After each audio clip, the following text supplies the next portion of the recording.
Okay, thank you very much. It's a great honor to be with you. I just want to start by saying we had a meeting yesterday on the Department of Education, which is being moved. We're going to educate the children in their states where they can get a proper education. The numbers are horrible the way it is, and we're going to make a move that's very big. I don't think it's even risky a little bit. I think it's going to be amazing. It should have been done years ago. They've been talking about doing it for many years, but nobody ever got it off. But we did. And there was great excitement and great acceptance of it by almost everybody, including a lot of Democrats, actually. I do want to say that I've decided that the SBA, the Small Business Administration, headed by Kelly Loeffler, is a terrific person, will handle all of the student loan portfolio. We have a portfolio that's very large, lots of loans, tens of thousands of loans, pretty complicated deal. And that's coming out of the Department of Education immediately, and it's going to be headed up by Kelly Loeffler at SBA, and they're all set for it. They're waiting for it, and it'll be serviced much better than it has in the past. It's been a mess. And also, Bobby Kennedy, the Health and Human Services, will be handling special needs and all of the nutrition programs and everything else. Rather complex, but that's going to be headed by and handled by Health and Human Services. So I think that'll work out very well. Those two elements will be taken out of the Department of Education, and then all we have to do is get the students to get guidance from the people that love them and cherish them, including their parents, by the way, who will be totally involved in their education, along with the boards and the governors and the states. And it's going to be a great situation. I guarantee that in a few years from now, I hope I'm going to be around to see it, but I think we're going to see a lot of it. I think that you're going to have tremendous results. You're going to have results like Norway, Sweden, Denmark, a lot of the countries that do so well. I think you're going to have a lot of those results. If you look at Iowa and Indiana and Idaho, so many places that run so well, Florida, Texas, big ones, you're going to have great education, much better than it is now at half the cost. And we're not even doing it as a cost item, although you will save probably half, maybe more than that. And you're not going to be at the bottom of the list. You're going to be much higher, and maybe you'll be I will guarantee some of the states will be at the top of the list. They'll be comparable or better than these number 1, 2, 3, 4, 5 countries, the countries that are in the top 5 positions. So that's to me, it's very exciting, and it's been received very well. So I just wanted to tell you about the student loans and special needs. But we're here for a reason today that is very exciting, and I'm thrilled to announce that at my direction, the United States Air Force is moving forward with the world's first 6th generation fighter jet. Number 6, 6th generation. Nothing in the world comes even close to it. And it'll be known as the F-47. The generals picked a title. And it's a beautiful number, F-47. It's something the likes of which nobody has seen before in terms of all of the attributes of a fighter jet. There's never been anything even close to it, from speed to maneuverability to what it can have to payload. And this has been in the works for a long period of time. After a rigorous and thorough competition between some of America's top aerospace companies, the Air Force is going to be awarding the contract for the next generation air dominance platform to Boeing. As you know, it was highly competed for. There was a lot of competition, generals, and it's been going on for a long time. Very, very tough competition, but this plane is produced numbers that nobody's ever seen before. The F-47 will be the most advanced, most capable, most lethal aircraft ever built. An experimental version of the plane has secretly been flying for almost 5 years, and we're confident that it massively overpowers the capabilities of any other nation. There's no other nation. We know every other plane. I've seen every one of them, and it's not even close. This is a next level. You know, level 5 is good. This is level 6, they say. The F-47 is equipped with state-of-the-art stealth technology. It's virtually unseeable and unprecedented power. It's got the most power of any jet of its kind ever made. Maneuverability, likewise, is there's never been anything like it, despite the power and speed. Its speed is top. It's over 2, which is something that you don't hear very often. America's enemies will never see it coming. Hopefully we won't have to use it for that purpose, but you have to have it. And if it ever happens, they won't know what the hell hit them. A new fleet of these magnificent planes will be built in the air during my administration over the next couple of years. It's ready to go. They've already built much of what has to be built in terms of production, including the sheds. We'll ensure that the USA continues to dominate the skies. We've given an order for a lot. We can't tell you the price because it would give way to some of the technology and some of the size of the plane, good-sized plane. This contract also represents a historic investment in our defense industrial base, helping to keep America at the cutting edge of aerospace and technology. Our allies are calling constantly. They want to buy them also, and certain allies will be selling them, perhaps toned-down versions. We like to tone them down about 10%, which probably makes sense because someday maybe they're not our allies, right?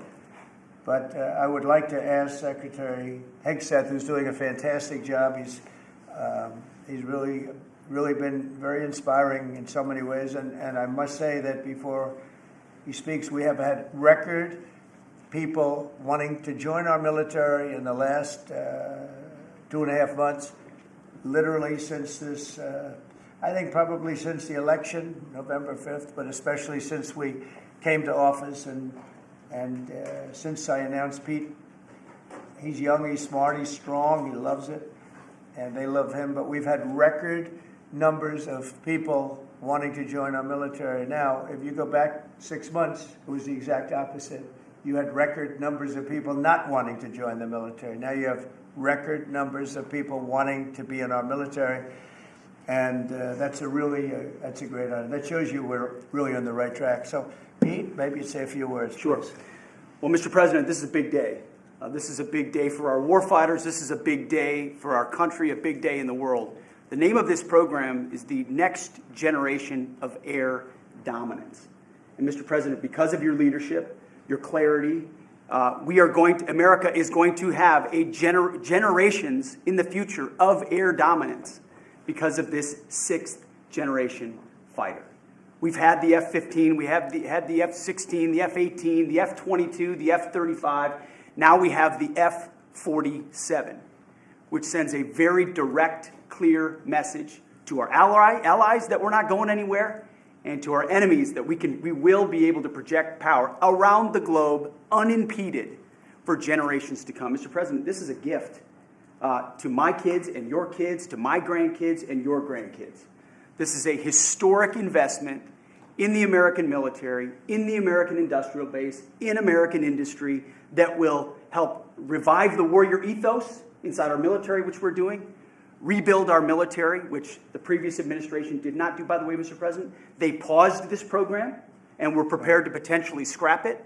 We know this is cheaper, longer range, and more stealthy. President Trump said we're reviving it and we're doing it. And then we are also going to reestablish deterrence. Under the previous administration, we looked like fools. Not anymore. President Trump has reestablished American leadership. The F-47 is part of it. And Mr. President, thank you for having the courage to do it and leading the way for all our warfighters. Thank you very much, Pete. One of the things I will say, but the generals are going to speak in just a couple of seconds, but this plane flies with drones. It flies with many, many drones, as many as you want, and it's a technology that's new, but it doesn't fly by itself. It flies with many drones, as many as we want, and that's something that no other plane can do. So I'd like to introduce, if I might, Air Force Chief of Staff General David Alvin, and also General Dale White, two incredible people that I've known over the years, but I got to know them really well over the last few months. And would you say a few words, please, General? Thank you very much, Mr. President. Mr. President, Mr. Secretary, thank you so much for your unwavering commitment to our military. I will say this is a big day. This is a big day for our United States Air Force as well. You know, air dominance is not a birthright, but it's become synonymous with American air power. But air dominance needs to be earned every single day. And since the earliest days of aerial warfare, brave American airmen have jumped into their machines, taken to the air, and they've cleared the skies. And whether that be clearing the skies so we can rain down destruction on our enemies from above, or we can clear the path to the ground forces below. That's been our commitment to the fight, and that's really been our promise to America. And with this F-47 as the crown jewel in the next generation air dominance family of systems, we're going to be able to keep that promise well into the future. I also want to thank everyone from industry and with the government, our engineers, who have worked tirelessly on this program to bring it where we are right now today. This shows that American talent, American skill, and American determination are second to none, because this platform is second to none. So we believe that this provides more lethality, it provides more capability, more modernized capability in a way that is built to adapt. This, along with our collaborative combat aircraft the President talked about with drones, this is allowing us to look into the future and unlock the magic that is human-machine teaming. And as we do that, we're going to write the next generation of modern aerial warfare with this. This enables us to do this. The manner in which we put this program together puts more control in the hands of the government, so we can update and adapt at the speed of relevance, at the speed of technology, not at the speed of bureaucracy. This is more Air Force. This is more options for the President. We say as our mission in the United States Air Force is to fly, fight, and win air power anytime, anywhere. If you want to go anywhere, you have to have a platform that gets you anywhere. This provides the President options from the very one end, which is a quick response, and then we can get right back into fighting stance without having to deploy troops that are going to take maybe months and cost more lives. We can be back in fighting stance, and maybe we restore that deterrence. All the way to decisive victory as part of a joint force that is the most lethal and capable military ever known in history.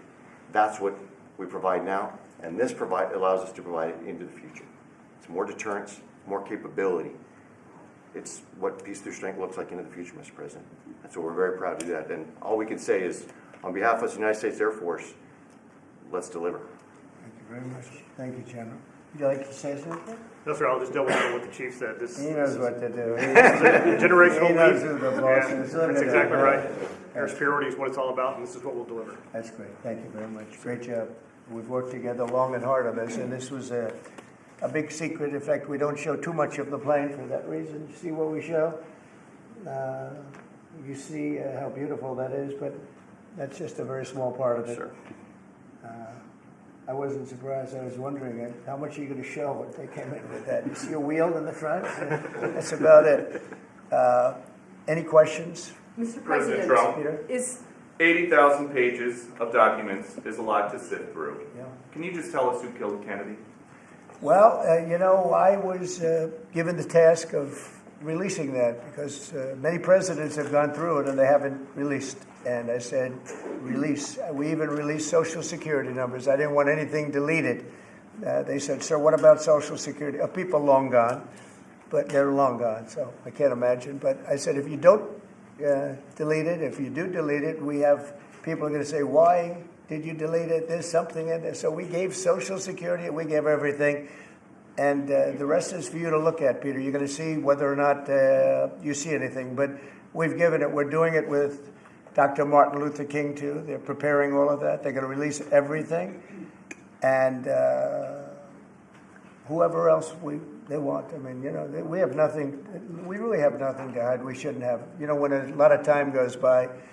But with the Kennedy files in particular, they were going crazy on them. I don't think there's anything that's earth-shattering, but you'll have to make that determination. In those, it's 80,000. It's actually 88,000, and we have some additional things, as you know, come out today. And for that, you can go to the offices and you can see whatever you want to see. Everything is out there, totally open. The additional stuff is available later on today. You go over to the offices and you can have it immediately. and you'll make a determination. And on something else, these Tren de Aragua guys, because of your executive order, they are designated as foreign terrorists. Yeah. If ISIS or Al-Qaeda foreign terrorists were operating here in the United States, cops would probably be shooting first and asking questions later. And so what is the difference between terrorists, between somebody like an ISIS or an Al-Qaeda operative versus a MS-13 or Tren de Aragua? Well, these are people that focus on destroying people in their homes. They're not as international in that sense. They're a group of thugs. They come from Venezuela. They come from the prisons of Venezuela. They're very dangerous people, but they didn't look so dangerous when the guards took care of the situation from El Salvador. And I want to thank the president. He's a friend of mine. He's done a great job.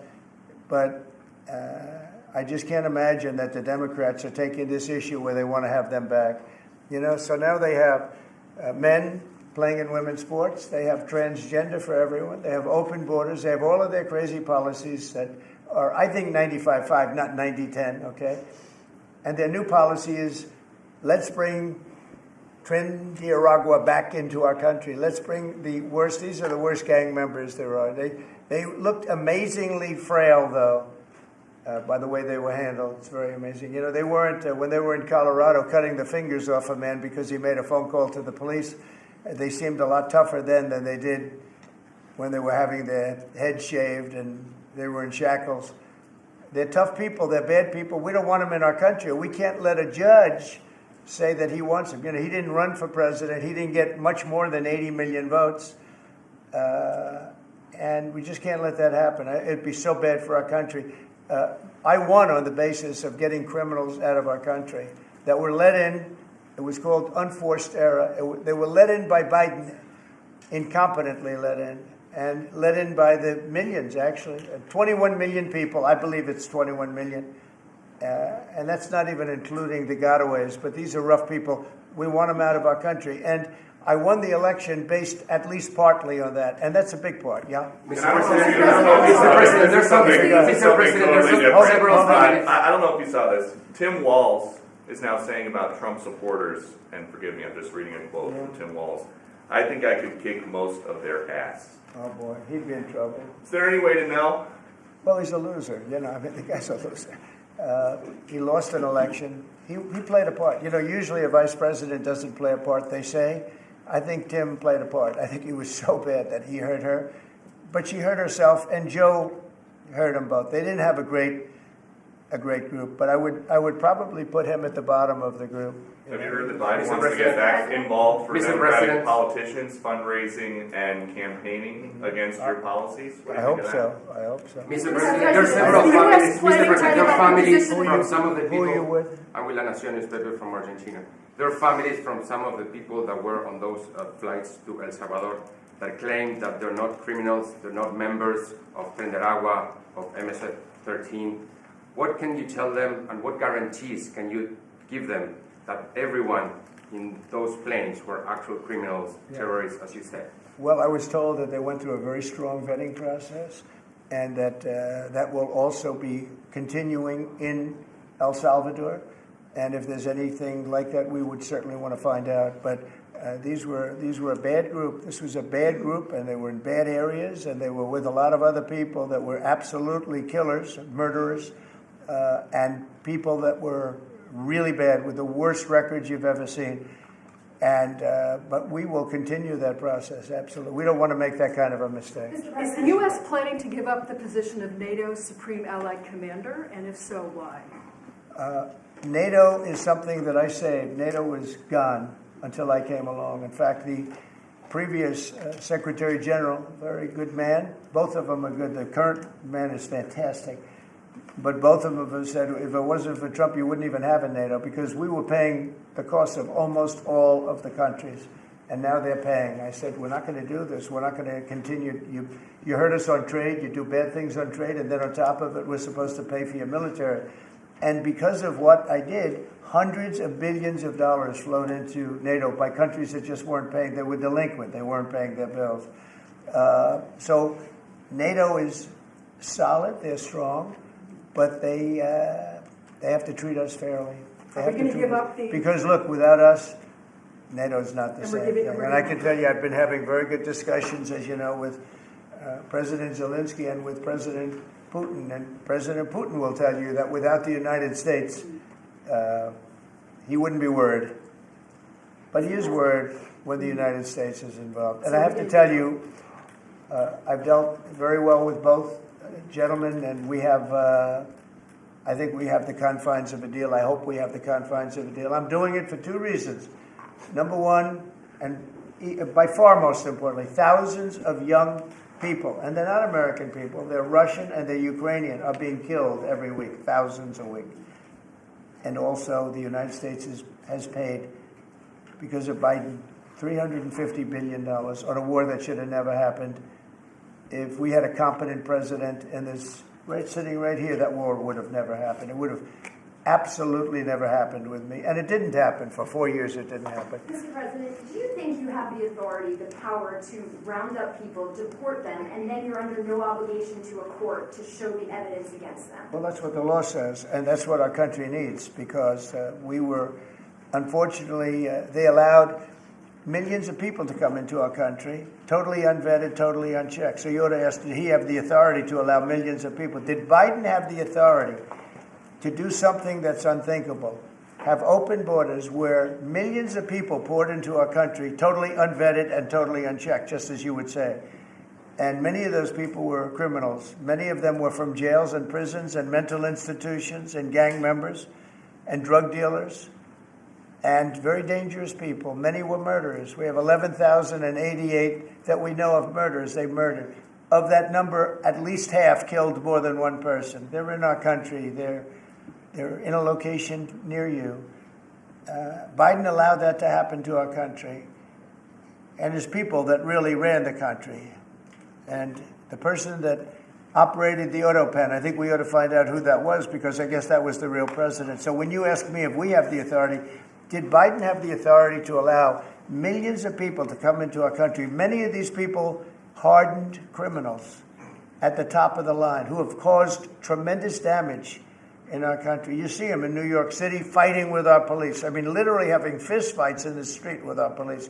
These are tough, hard criminals. Many of them came out of jails, and not just South America, from all over the world. They came out from Africa, from the Congo. They came out from Asia. Not just South America, but many from South America. These are hard, tough criminals, and we have to get them out. And a judge sitting behind a bench someplace got a nice appointment. You can't take that away from the people that are responsible. Now, in this case, Marco Rubio has a lot of big decisions to make, and he's a fantastic person, a great man. I think he'll be our best. I think he has a chance to be our best Secretary of State. He's been doing incredibly. He works so hard. He's gone to so many different countries already, and he's got the authority to get bad people out of our country. And you can't stop that with a judge sitting behind a bench that has no idea what goes on, who happens to be a radical left lunatic. Do you think the judiciary is You guys today are denying. You guys are denying this New York Times report that Elon Musk was going to be shown a 20 to 30 page presentation about a theoretical war plan against China. Why not just show it to Elon? Because I don't want to show it to anybody. You know, you're talking about a potential war with China. Now, I deal with these people all the time, and I'm dealing with Pete. I'm dealing with these gentlemen on numerous different airplane purchases, and I think they're all going to be great. But I don't want other people seeing potential war with China. We don't want to have a potential war with China, but I can tell you if we did, we're very well equipped to handle it. But I don't want to show that to anybody. But certainly you wouldn't show it to a businessman who is helping us so much. He's a great patriot. He's paying a big price for helping us cut costs, and he's doing a great job. He's finding tremendous waste, fraud, and abuse. But I certainly wouldn't want, Elon has businesses in China, and he would be susceptible perhaps to that. But it was such a fake story. The New York Times is just as fake as CNN and MSDNC. And anybody read that story, people laughed at that story. Who would do such a thing? And the first thing I did is I called Susie, and I called Pete, I said, is there any truth to that? And they said, it's ridiculous. No, he's over there to talk about costs. You might want to address that, Pete. But Elon was over there today to address costs. Doge, thing called Doge, which you've heard about. Pete? That's exactly right, Mr. President. You pointed out it was a fake story. We pointed out it was meant to sort of undermine whatever relationship the Pentagon has with Elon Musk. Elon Musk is a patriot. Elon Musk is an innovator. Elon Musk provides a lot of capabilities our government and our military rely on, and I'm grateful for that. We welcomed him today to the Pentagon to talk about Doge, to talk about efficiencies, to talk about innovations. It was a great informal conversation. The rest of that reporting was fake. There was no war plans. There was no Chinese war plans. There was no secret plans. That's not what we were doing at the Pentagon. I might add that I think Elon, if they ever wanted to do that, I think Elon wouldn't do it. I think he wouldn't do it. He wouldn't want to put himself in that position. But if you read what's out of the New York Times, it's such a dishonest newspaper. It's such garbage. It's, it used to be called all the news that's fit to print. Well, it's all the news that's not fit to print. They have fake sources, or they don't have sources. I think they make most of it up. But this was a made-up story by the New York Times. I call it the failing. It's a failing newspaper. It's failing. And they shouldn't do that. They really are the enemy of the people. And something else, I don't know if We do need honest journalism in this. We've made such big strides over the last 2 months, but we just need honest journalism, and we don't have it. When you have a CNN, you have to watch these people every once in a while just to see where they're coming from, and it's so dishonest. MSNBC is, I think, probably worse, and they're both doing horribly in the ratings. I think they're going to be turned off. I don't think they're not doing any ratings. You're doing well in the ratings.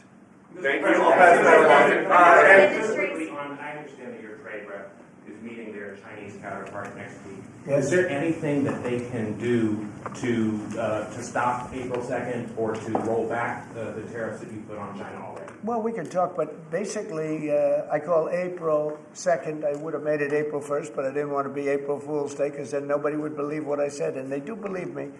April 2nd is going to be Liberation Day for America. We've been ripped off by every country in the world, friend and foe.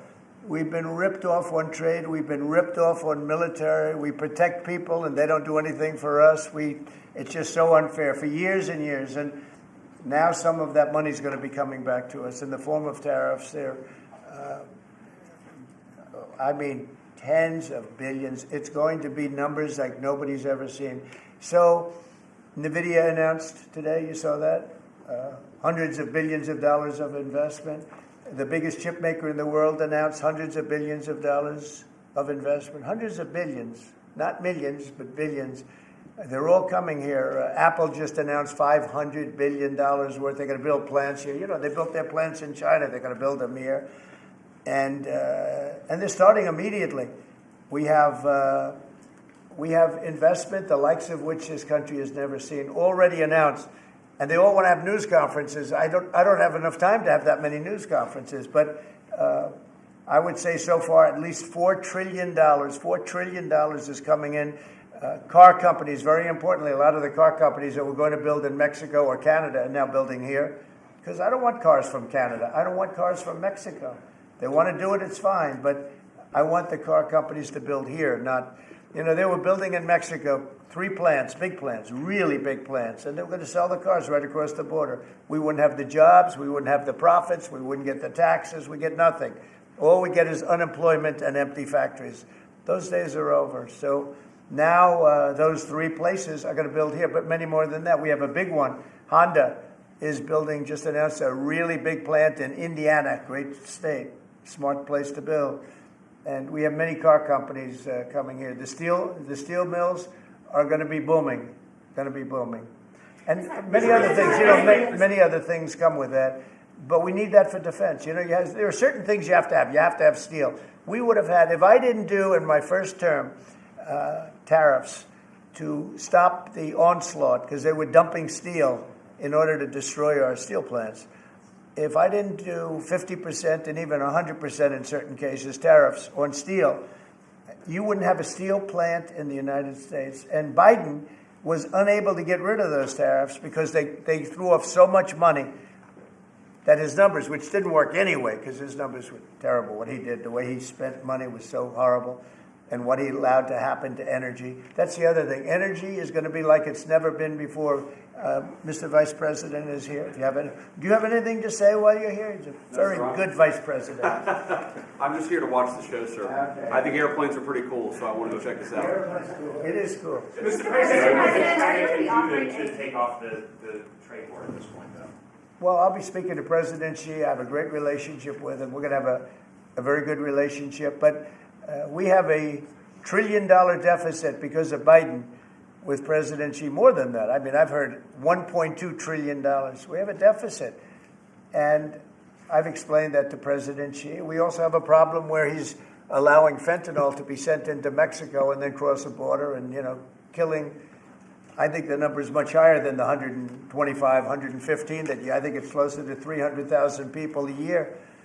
And so that's a problem. But they have a tremendous surplus against the United States, and we don't want that. Mr. President, why administrators power A number of industries have come to you asking for exemptions on tariffs. Is that something that is under consideration by you? Well, people are coming to me and talking about tariffs, and a lot of people are asking me if they could have exceptions. And once you do that for one, you have to do that for all. So, I mean, generally, I did something interestingly during 2 weeks ago.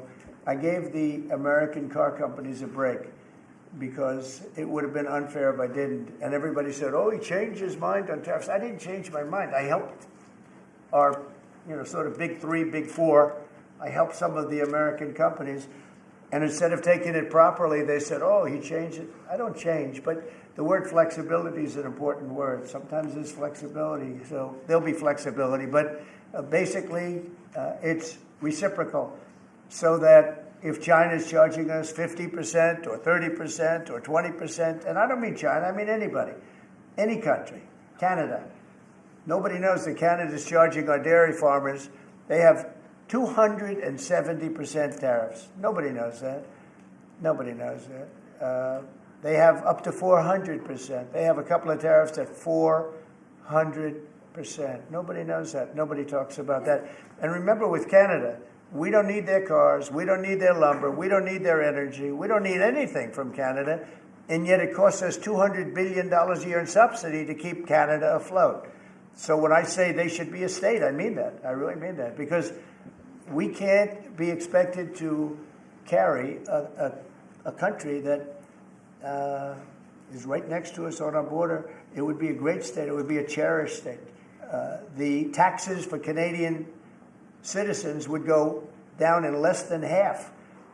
They don't spend money on military because they think we're going to protect them. There are many things that they do, like icebreakers. They want us to provide icebreakers for them. Oh, that's wonderful. So the Canada, they're very tough traders too. I want to just tell you, of all the people, they're tough traders. They trade very tough. And, the expression I use is, some people don't have the cards. I used that expression about a week and a half ago, right? Somebody was negotiating who didn't have the cards, who's now, I think, saying that he wants to do it, and I think we're going to have a big deal on that very special something. We got to make a deal on that. But Canada has been a very nasty negotiator against the United States, took advantage of the United States for a long time. But nobody knows that they were getting 270% tariffs on dairy products. And I don't think I've heard you say this in all of the talk about Canada becoming the 51st state. Are you concerned that if they became the 51st state, they would be a very, very blue state? Very, very big and very, very blue. No, there might be, but it would, you have that artificial line that goes, that straight artificial, that looked like it was drawn by a ruler. Somebody with I don't mean a ruler like a king, I mean like a ruler, this way. And it's just an artificial line that was drawn in the sand or in the ice. And can I tell you, Peter, just, you add that to this country, what a beautiful landmass, the most beautiful landmass anywhere in the world. And it was just cut off for whatever reason.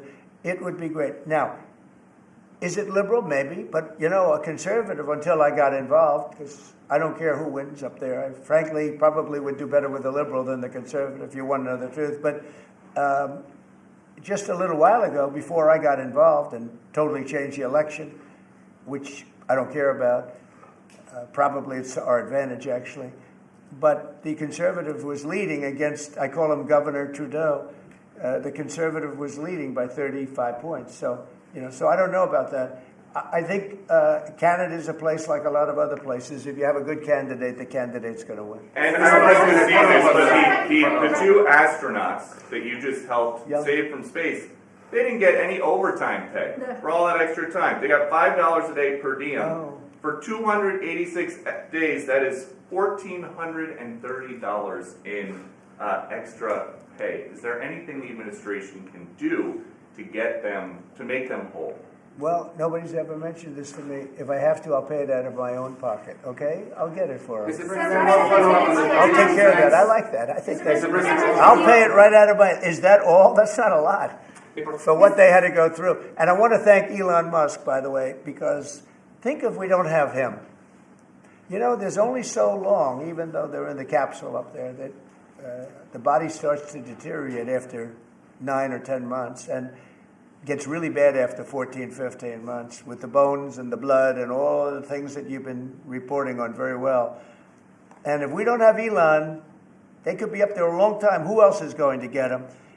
And I just want to thank him. He's going through a lot, what they're doing to him. And these people are going to be caught, and they're going to be caught, and they're going to be prosecuted. And from what they tell me, I see this just by watching your programs and reading the news, but from what they tell me, they could get 20 years in jail, and they'll get it. I'll tell you, there's going to be no leniency, and there'll be no pardons. I can tell you that right now. And you said this morning 20 years in jail, and then maybe you said this morning 20 years in jail, and then maybe they'll go to one of these prisons in El Salvador. Do you think with the way that the judges have been issuing injunctions, it would be easier or harder to send these Tesla domestic terrorists to a jail in El Salvador than these MS-13 or Tren de Aragua guys? Well, I view these people as terrorists just like others. When I looked at those showrooms burning and those cars, not one or two, like 7, 8, 10 burning, exploding all over the place. These are terrorists. You didn't have that on January 6th, I can tell you. You didn't have anything like that on January 6th, which is sort of amazing because on January 6th, the Democrats were talking. Nobody was killed other than a very beautiful young woman, Ashley Babbitt.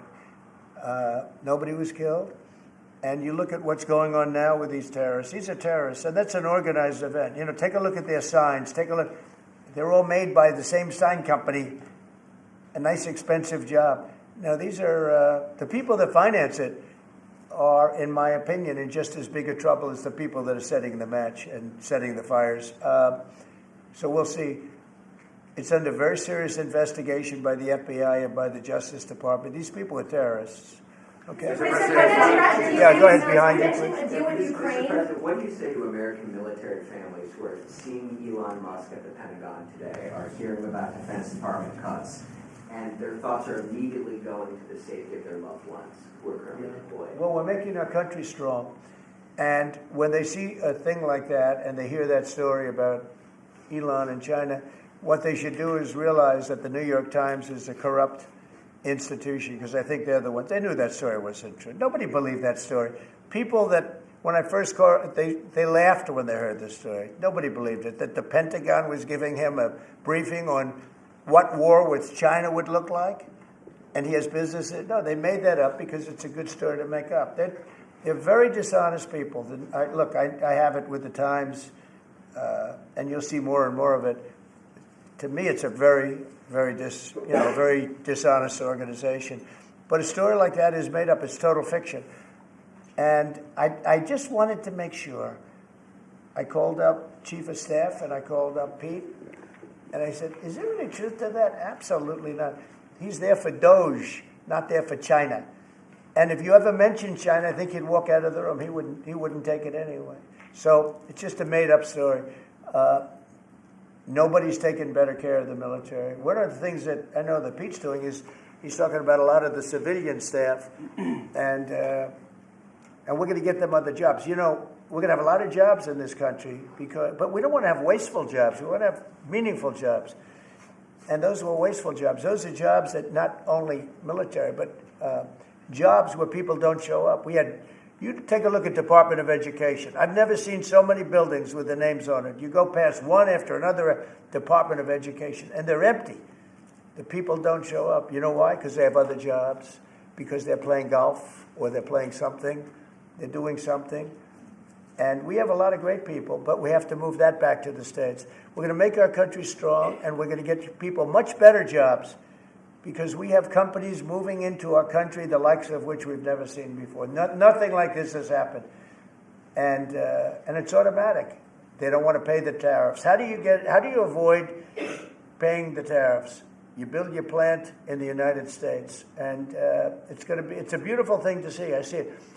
So far, I would say $4 trillion. Nobody's ever heard of them. No country's ever heard of numbers like that. $4 trillion, and those are the best ones. The biggest, best chip maker in the world. I'm not a fan of the CHIP Act, where you give billions of dollars away to companies that don't need it, and it won't bring them here. I'm giving nothing away. All they're doing is coming here. They're building because they want to avoid. Remember this on the tariffs, too, because that's going to be, Liberation Day, April 2nd. It's reciprocal. If they charge us, we charge them. So somebody say, well, how much are the tariffs? Very fair. If India, as an example, has been very bad to us on tariffs, they charge 100%, 200%, whatever they charge. Now, Europe just announced they're lowering the tariffs on cars. We charge like a joke, 2.5%. That's what this country charges. Europe just announced that they're reducing their tariffs on cars to 2.5%. It's nice. But they also have non-monetary tariffs where they make it impossible for the cars to get in even without the dollars on them and the dollar signs. It's called a non-monetary tariff, where they put on controls where no matter what happens, because they don't want cars, they don't want the American car in their market. And yet they send us millions of cars. They send us big agriculture. They don't want our agriculture. They don't want anything from us. European Union's very tough. But now it's fair. So whatever they do to us, we do to them.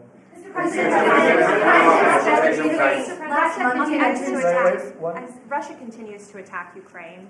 Are you planning to impose any sort of sanctions? Well, they're fighting against each other. I think we're going to have... We have a ceasefire on a lot of areas, and so far that's all held very well. And getting that ceasefire, they had a lot of guns pointing at each other. You had some soldiers, unfortunately, surrounded by other soldiers, and they are going to be, I believe, we're going to pretty soon have a full ceasefire, and then we're going to have a contract. And the contract's being negotiated, the contract in terms of dividing up the lands, et cetera, it's being negotiated as we speak. What do you say to critics who say that your actions towards law firms amount to coercion?